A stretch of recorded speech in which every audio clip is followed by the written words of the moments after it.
Welcome to Solutionaries, where we talk to creative problem solvers in our communities who are making things better. Today, solutions for food insecurity, solutions to our most basic need. It affects millions across the country, according to the USDA, but there are solutionaries in multiple states tackling the problem head-on. In Houston, a look at some of our most vulnerable, babies who are just days, weeks, or months old. A national formula shortage has families reeling, but one mother is crowdsourcing help and resources to create solutions. Just outside Orlando, our team found when schools are out, sometimes so are consistent meals. You think you're making a difference? Yes. I feel it every day. But a summer food service program is filling the gap. In Jacksonville, we're tackling food deserts. Meet a group ensuring healthy, fresh foods are available for those in need, while also giving a sense of purpose to many. In San Antonio, the battle against food swamps. Too much fast food, processed snacks, and other dietary pitfalls. In Roanoke, you'll meet the Moo Crew. It makes you feel great. It makes you feel great to give back to a community that's done so much for me. Find out how their solution to food insecurity is catching on. In Detroit, a look at not just food insecurity, but nutrition insecurity. It's not just about getting them people food, but it's about getting them the right food. I'm Louis Bolden. This is Solutionaries.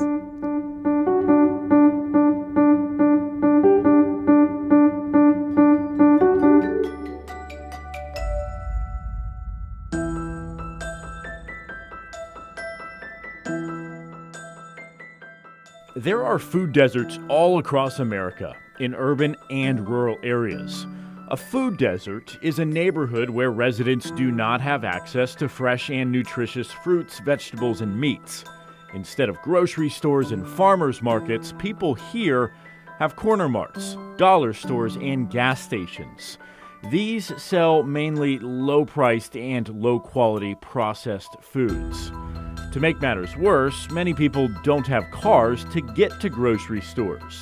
The USDA found nearly 40 million people, or 13% of the population, live in a food desert.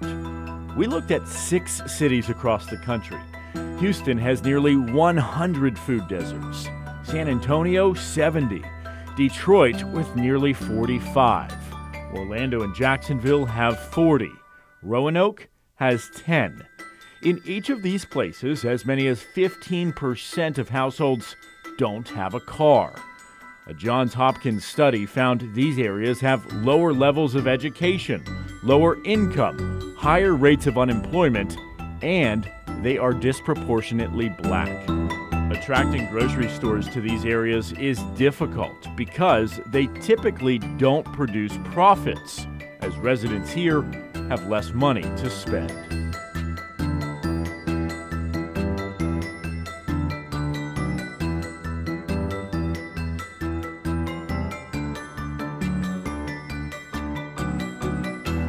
I don't see a grocery store around here, just some gas stations. Right, so you won't see grocery stores, but what you will see are liquor stores. No shortage of those. No shortage of convenience stores. No shortage of Dollar Generals, Family Dollars, none of which support or sell fresh produce. It's called a food desert. It's an urban area where it's difficult to buy affordable or good quality fresh food, and it affects nearly 40 million Americans. People who are affluent have many choices, and people not so much. And so when you have a great income and a lot of automobiles, you can simply just get in your car and drive to Whole Foods or drive to Fresh Market or drive to Sprouts, but you don't have those options here. Many people don't. What are the problems with people who don't have access to that fresh food? Yeah, so people who don't have access to fresh food survive on processed foods, survive on sugar, survive on a lot of carbs. And that translates, that's long reaching. So it has consequences beyond that dinner table. It impacts children's ability to learn, children's ability to grow and thrive. Mika Hardison-Carr hopes to be a part of the solution, even if her part is small. I am the owner of the Urban Bee, and I am also the beekeeper here at White Harvest Farms. Oh, and I run the community garden. Okay, so you wear many hats. Many.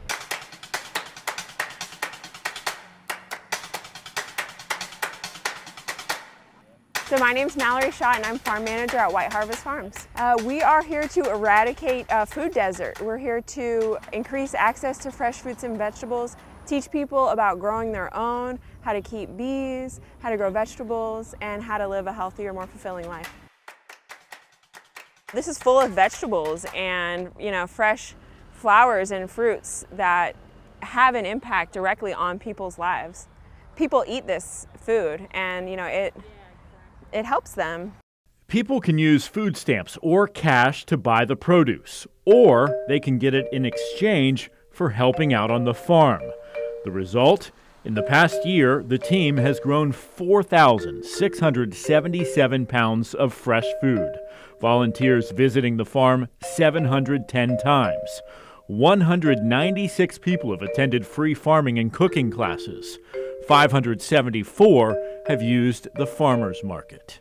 Why is gardening important to you? Well, first I wanted to grow my own food, be able to provide myself with healthy alternatives that are not necessarily available in the stores that are in my neighborhood. So how has it changed your life? Oh, tremendously. It's been so good to be able to have access to my own healthy foods. I've lost weight, I feel better, and also just it's a good stress reliever. There are other nonprofits with a similar mission. This one just a few miles away, supports a food bank. This is literally urban farming. This community garden is right on the edge of a city park. Over there, government housing. Behind us, the Boys and Girls Club. It is centrally located where people need it the most. It offers everything from fresh fruits and veggies to eggs. As a physician, what does it mean for people to have fresh fruits and vegetables? Well, we have a t-shirt, and on the back of it, it says your health is your wealth. And eating right is part of being healthy. Exercise is part of being healthy. Getting outside in the garden is exercise. And we hope to expand this and start allowing some of the community to come in and start growing their own food too. And you know what they say, an apple a day keeps the doctor away.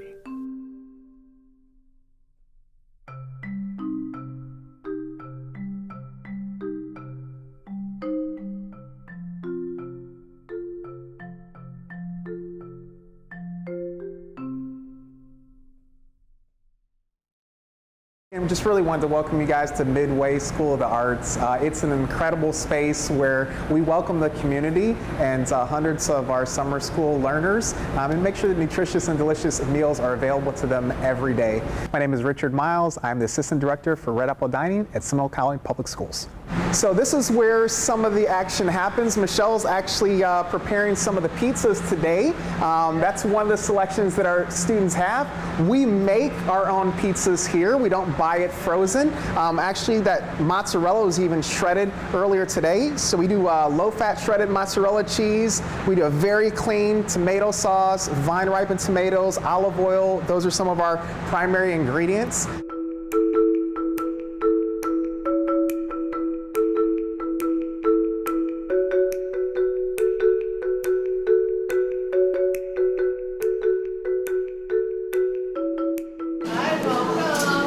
They come in and they'll say, oh, I'm so hungry this morning. And you're like, well, why are you so hungry? No, I didn't eat last night. Well, that just, you know inside why they didn't eat. And it just kind of rips at your heart. And you're like, okay, let's get you everything that you can get to eat. And let's make you happy. And you come see me at lunchtime and we're going to get you another full plate. I do want to stop for just a moment here and make sure that everyone understands that we are open to everyone. So there is no one that has to be a Seminole County resident, nor do they have to have... It's not just school. It's not just school. You don't have to be enrolled. Anyone can come on out. How do you guys welcome do that? them to do so. So the summer food service program is a special opportunity in which we're able to attach ourselves to funding that feeds all children, because they know children move around in the summertime. They could be at an aunt's house or a grandparent's house.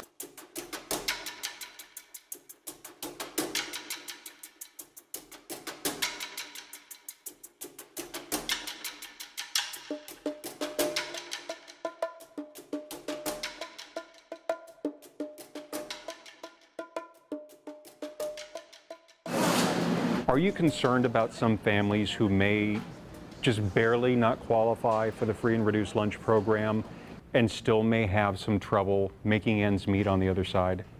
If there is anyone that's come into hardship or special circumstances, there is a method for us to take care of them as well. It's just really important that you go to our website, that you give us a call so that we can help you and your family and find out exactly what your needs are. If someone recently lost their job or became transit in their home situation, there's special methods available to help take care of those families too. There you go, sweetheart. I like Wednesday days because they give us pizza and stuff.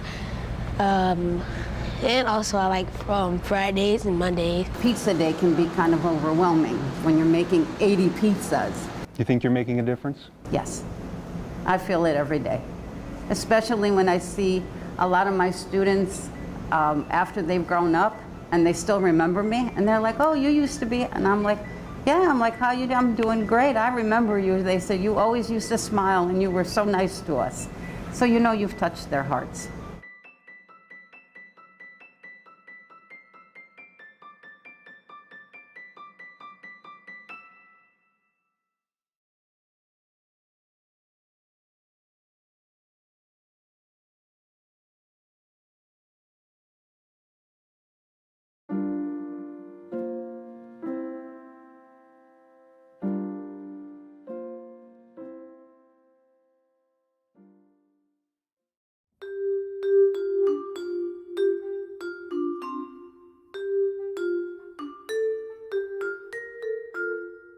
Food banks. You've probably seen a lot about them lately. But did you know the concept is more than 50 years old? So who started it? A guy by the name of John Van Hingel. He was known as the father of food banking after founding St. Mary's Food Bank, the world's first food bank, in 1967. Since then, food banks have sprouted up all over the world. Community refrigerators and other resources have become valuable to communities too. But we still have major food insecurity issues across the country.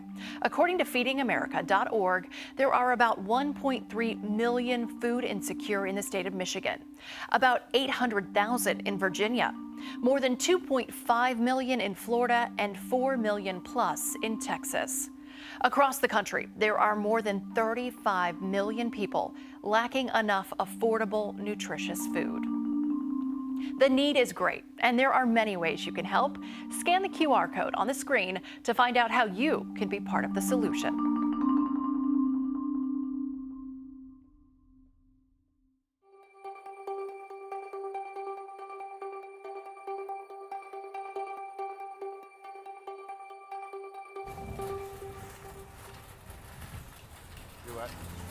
Well, we had a nice day for this, huh? Morning. Morning. For me personally, it's hard for one person to do something alone, but when you get with a group like Rocky Mount Rotary. Is that it? 2 gallons. Okay, we got it? Yep. You can do so much more as a group. Thanks, guys. I'm Bill Jacobson. I'm a member of the Rocky Mount Rotary Club. Well, the Muku really was a brainchild of our president, Joey Cornwell.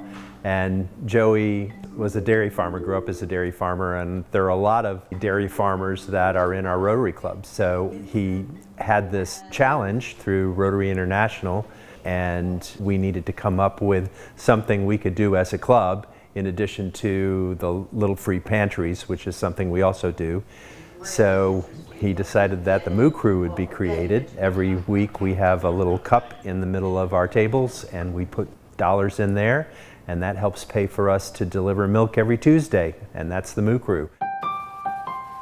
Through today, we have delivered 388 gallons of milk.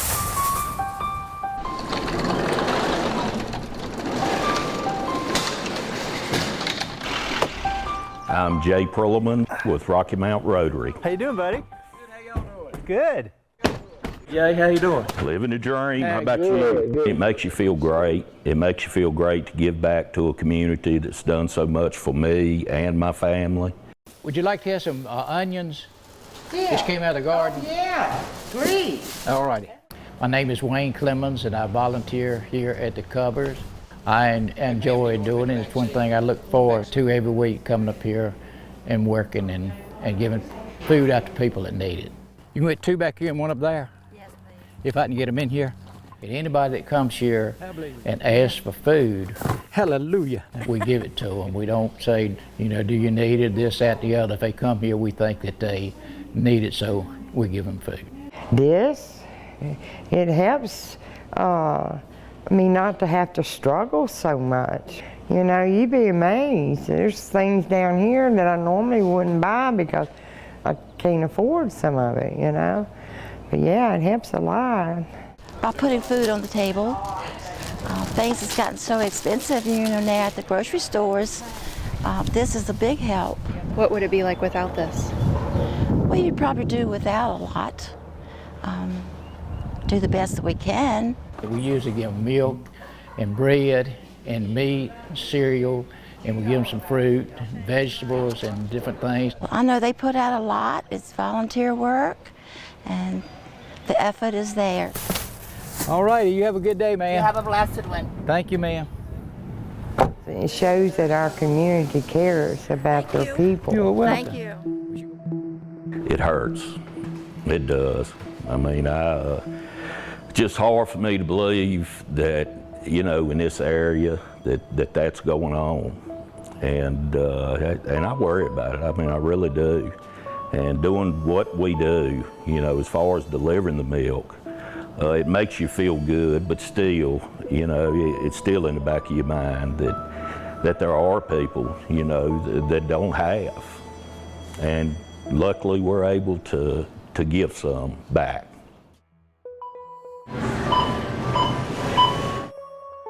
All right, guys. Today I heard what you guys are doing. We appreciate it. We'd like to donate it today to you guys. All right? Thank with you the so much. $250 gift card for the donation for the community. Thank you so much. Thank you. No problem. Thank you for it. No problem. Appreciate it. Thank you. Today's paid for. Yeah. And then another $250. So what will that mean? That means we can continue doing more. That was great news. Very great news. Kroger, A1, I mean, oh my goodness. I have some great news for you. Good, good. This morning we went and picked up our milk. Good. And Fritz, the manager at Kroger, not only paid for the milk today, also is donating $250 to Rotary to keep the milk coming, and also donating $250 to you over here at his cupboard. Oh, well, that'd be great. We can use that money. We use it, buy some bread each week for the people. And we're about to run out of the bread money, so that will come in handy. We can use it for that. Good stuff. Well, that'll be great. That's good stuff. Very good, very good. And we appreciate all y'all doing and bringing the milk to us. And Wayne. where we'll be able to, you know, help the people that come here. So it's our pleasure. That's what we're here for, to help people. God supplies the food, and we're here to give it out to the people that need it. Amen.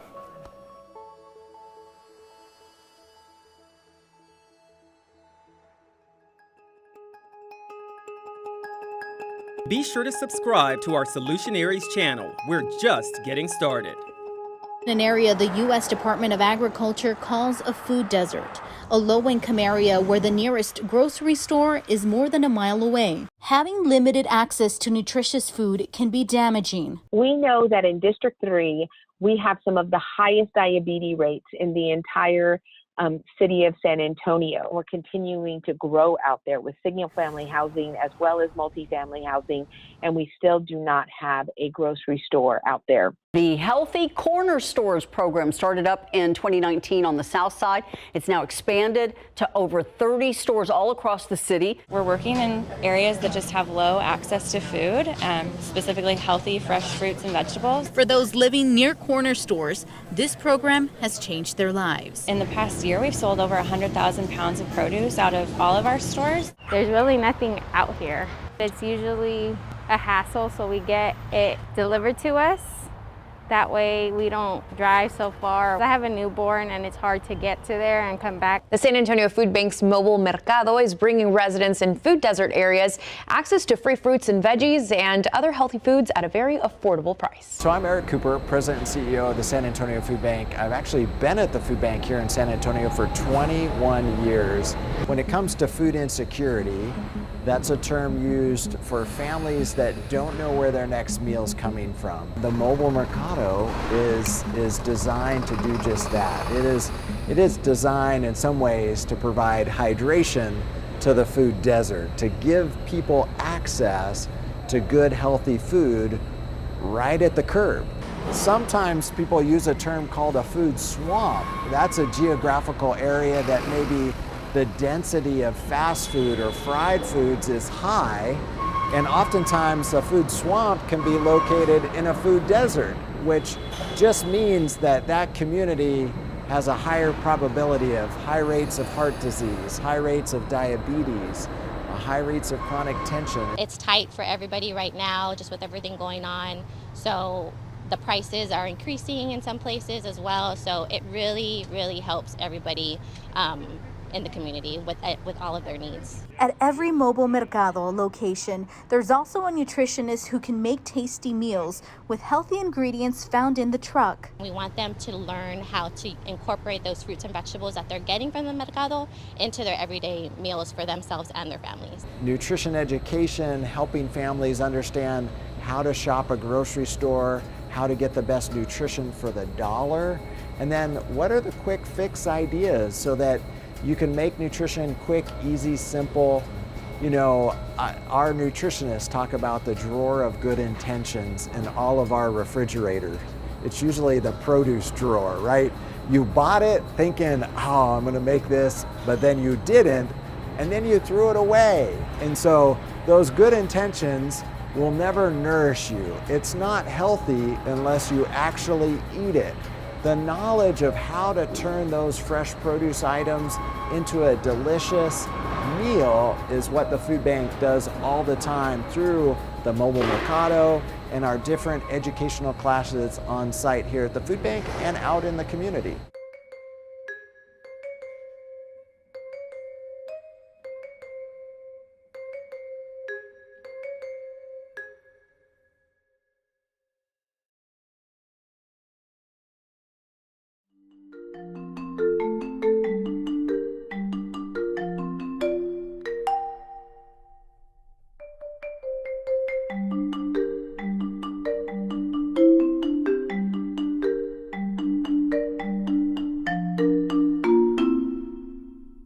It's just not a good feeling to be on edge at every moment. Is my baby going to eat today? What kind of world do we live in? I'm like, how is baby formula missing? We had tried everything for her. It's definitely a sense of anger or betrayal that we feel, because if the government was aware of this, we kind of should have been more proactive. The head of the Food and Drug Administration on the hot seat, facing congressional scrutiny over the baby formula shortage and the whistleblower complaint regarding Abbott's facility. Potentially putting babies at risk and forcing parents to play a game of Russian roulette. The pandemic, the war in Ukraine, and labor supply issues have all had an impact. At the beginning of the year, there was an 8% shortage of formula, and today that's estimated to be 30%. Texas has been hit particularly hard. The formula out-of-stock rate here is now 50%. I give everybody an F on the entire spectrum of this, from the company itself to the FDA oversight. I've directed my team to do everything possible to ensure there's enough safe baby formula and that it's quickly reaching families that need it the most. The sight of the first Operation Fly Formula aircraft touching down from Europe brings some relief. I'm glad that somebody is listening. As parents scramble to find baby formula, the Better Business Bureau is issuing a warning about potential scams. There's a lot of new moms out there that are very nervous and very upset because they can't find it in the store. So the next natural thing to do is to go online. Not everybody is completely honest. If your baby is healthy and is at least 6 months of age, you can give whole milk again with some iron fortification temporarily, 2 or 3 days. We do not recommend making formula at home. If we don't fill this gap, families will attempt to fill the gap themselves by choosing to dilute their available formula or choosing to feed their infants something not made for infants. That cannot happen. Moms turning to all of their resources to help feed their child. A wonderful mom in Maryland actually said, I have this sample can of formula, I can mail it to you. And I said, great, just tell me what the shipping cost is in your Venmo and I'll pay you back. And she said, oh, just consider it a gift. In a way, I was helping facilitate crowdsourcing of information for people to just constantly look and check for updates and go out and seek out the formula that they need. What I realize in all of this is you cannot beat a mama. Mamas will do whatever we can to make sure their children are taken care of. Be sure to subscribe to our Solutionaries channel. We're just getting started.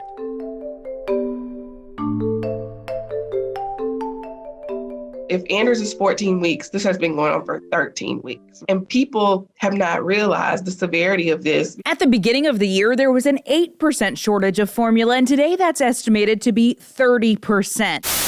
Texas has been hit particularly hard. The formula out-of-stock rate here is now 50%. You go into Kroger, Randall's, Target, Walmart, the shelves are empty. Haley, this is something that you can relate to. Yeah, you guys know I had 2 babies during the pandemic and I had trouble finding baby formula the whole time. For me, it was hit or miss. Sometimes online orders were canceled. But as you heard just now, parents are getting increasingly more scared and the shortage has gotten worse.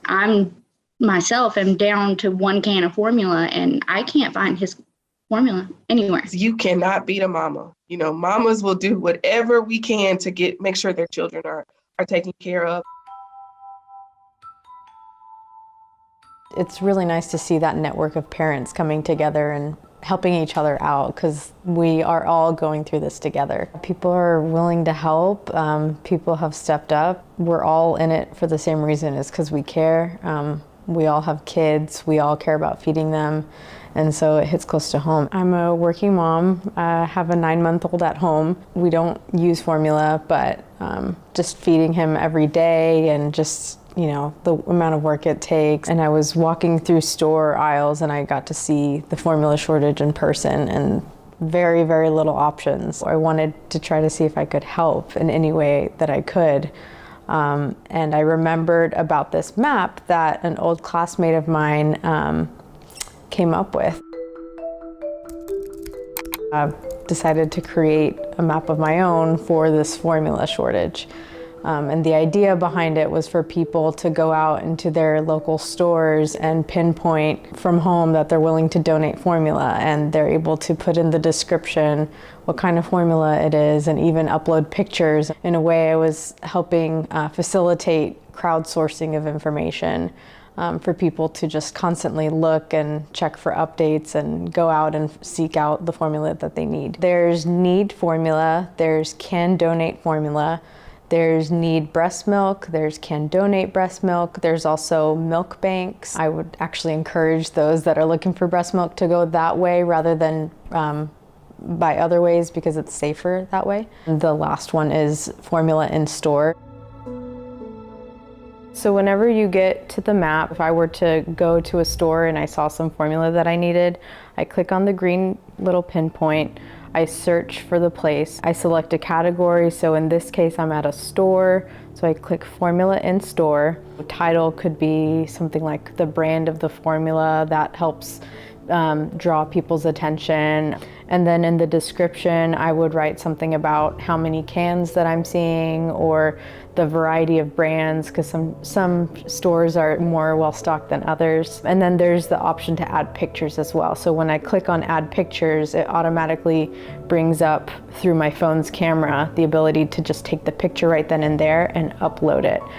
So that way people can actually see what you're seeing at the store. It's felt really good, even if it only, when I first started the map and I heard about like maybe 2 or 3 families reaching out to me, thanking me about the map, even just if I help like 1 or 2 families out of all of this, that makes me feel good because that means a baby's being fed.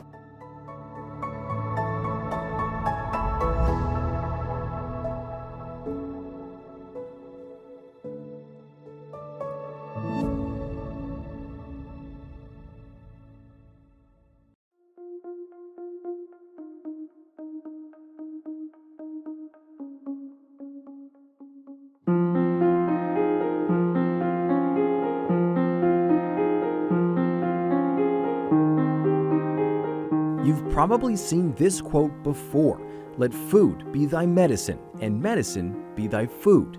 And that quote is most often attributed to this guy, Hippocrates, widely known as the father of medicine, and he said it way back in 400 BC. Except he didn't. Scholars have looked, and it isn't anywhere in his writings. The first mention of it was in 1926 in a fad diet book from one of the first health gurus in Los Angeles. But just because it doesn't come from the best place doesn't mean it isn't true. Across the U.S., more than 11 million people are considered food insecure by the USDA. But there's another problem. It's what's known as nutrition insecurity. And that's most easily shown like this. I thought the best way to show this was through Venn diagrams on a whiteboard, because nutrition insecurity is more than just not having enough to eat. It actually breaks down into 3 things. The first is pretty simple. Is there enough food for you to eat? And is it near you? Usually within a half a mile is best. If you can get there, is that food healthy?